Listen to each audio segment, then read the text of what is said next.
What's going on, guys? It's Groove back again with another chapter from Parallel by Brian DeMint.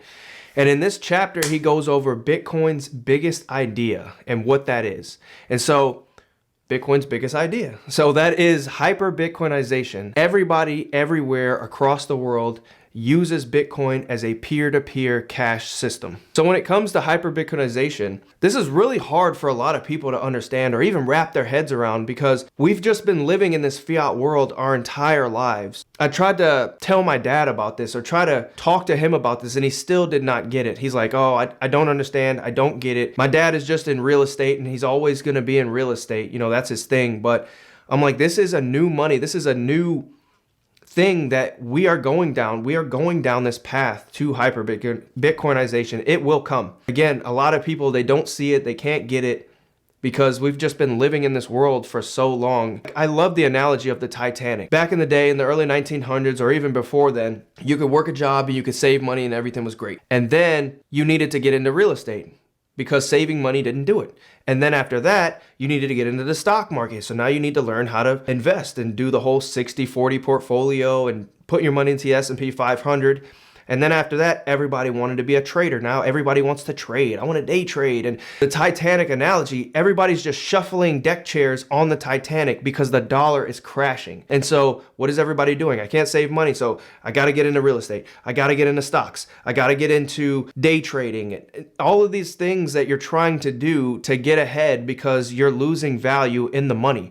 And Bitcoin is like, hey, I'm the life raft. We don't have to play in that game anymore because all of those different things, they're all attached to the dollar. And so they're sinking at slower rates than the dollar, but they're still sinking. And Bitcoin is like, hey, I'm over here. I'm the life raft.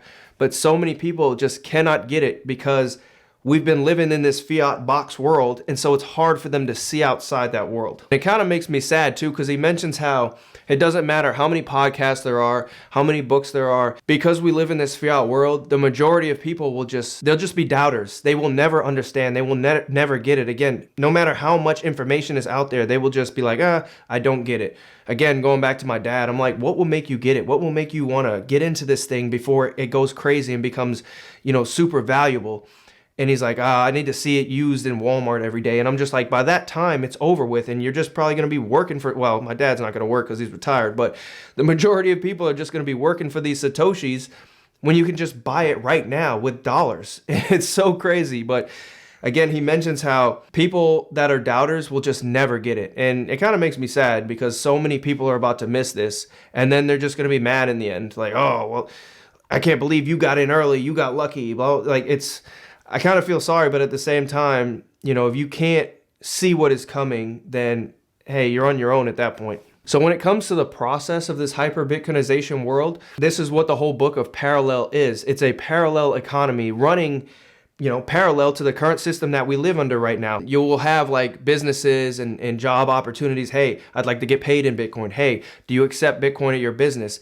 And we will live in this parallel world if you want to. And you can opt out of the traditional world or the fiat land that we live in right now. I love his take on this because so many people will sit there and say, oh, well, the government won't let the dollar die. All these governments around the world will never let this happen because they feel like Bitcoin is attacking the current system. And he's saying, no, the Bitcoin system will just run parallel. And then over time, the people that are still in the fiat world will sit there and say, why are those Bitcoiners so happy?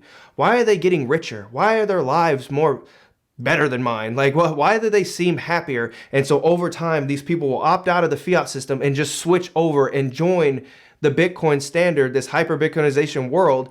And then eventually this fiat world will just dissipate or disappear, or whatever you want to say, but it will just run parallel. So the Bitcoin world does not have to attack the current fiat world, and everybody will just opt out over time. And then this fiat clown world that we live in will just disappear over time. Again, that's what I love about reading, because you get all these different ideas, because if you just go online, so many people will be in the comments or making, posting their own things about how the current system, the people that control it will never let that happen.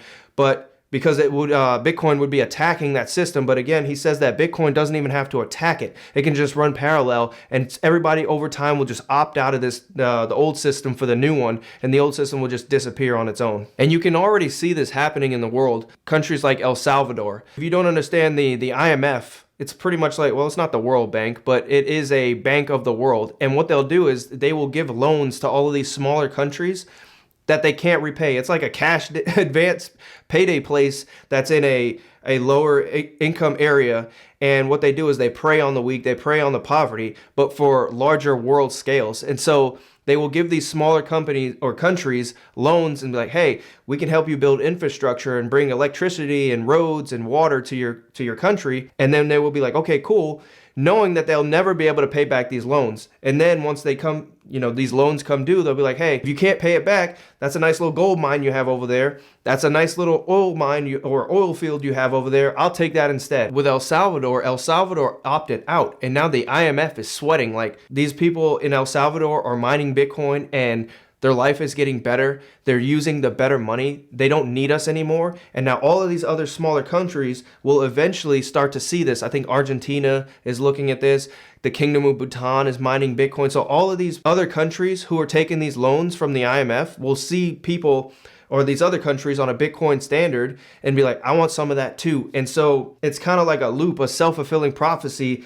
And eventually everywhere all over you'll just see plots of orange. It'll just be Bitcoin, this Bitcoin country, Bitcoin country, Bitcoin country.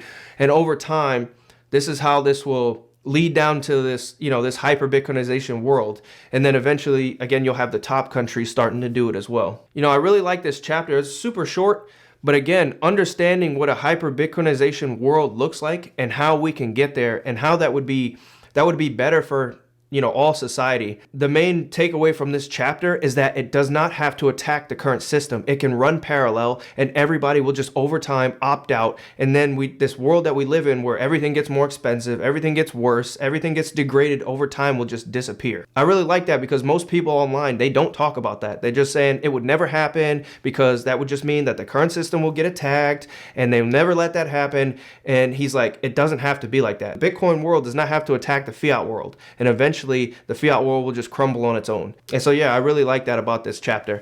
So go ahead and hit a like and subscribe if you haven't already, and I'll catch you guys in that next one. Peace.